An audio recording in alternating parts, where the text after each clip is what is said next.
So now we have racism within the walls of our government houses, and apparently it's only Labour. And they seem hell-bent on dishing out the dirt on each other rather than dealing with matters that need attention. But isn't it the Conservatives as well?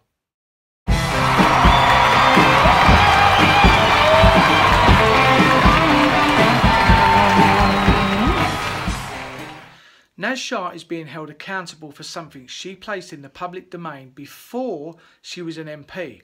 She didn't write any anti-Semitic comments, but she did share a photo. Now yes, it was wrong, but don't many of us share things that we regret sometimes?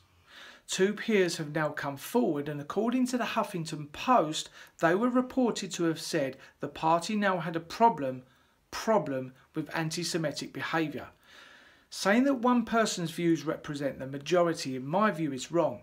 Now, a problem would indicate it is rife within the Labour Party, which the evidence says, for the moment at least, that it's not. Another tweet from Shah was also posted, which again she made before she was an MP, with the hashtag Israel Apartheid above the tweet, and it said everything Hitler did in Germany was legal. But what about the Conservatives? Cast your mind back to 1989 when David Cameron went to South Africa on an all-expenses-paid holiday. Nelson Mandela was still in jail, and the trip was funded by a firm lobbying against the impositions of sanctions on South Africa. They also said ANC was a terrorist organisation and were wholeheartedly in support of the apartheid regime. Now another one with the Conservatives, Sean Bailey, David Cameron's only black aide a while ago, is another case that could go under scrutiny. He told friends he felt that he was excluded from David Cameron's inner circle. He asked several times and also showed concern over the lack of appeal to the party in black working class communities. His frustration over this matter was not taken on board, and then he was moved to a non-job outside the cabinet.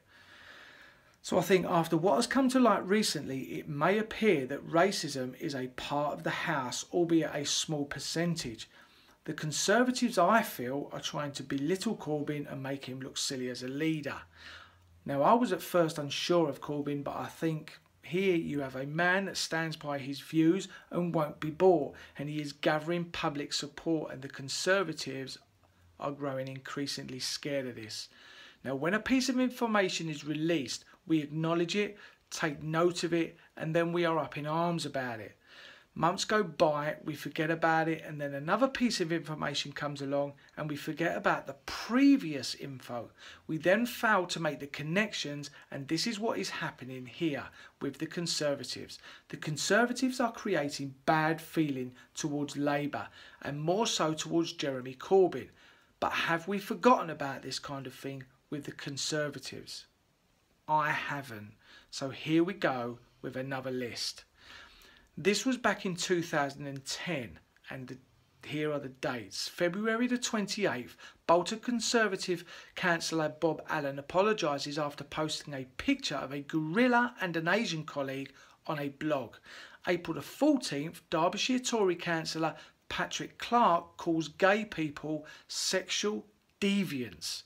April the 30th, Essex councillor Chris Walker apologises for saying British women should walk nude in the streets to make Islamic men commit suicide because their religion forbids them from seeing naked women other than their wife. Oh my God. The list goes on, and to be honest, there are too many to mention. Now, this was a while ago, and you could argue, is it relevant? But wasn't what Naz Shah done also a while ago?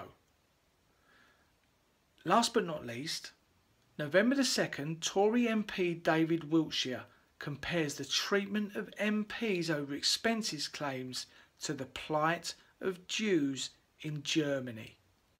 It always seems to me, rather than MPs focusing on what they can do for us and how better they can make it for us, they would rather focus on trying to outdo each other and pointing out each other's faults.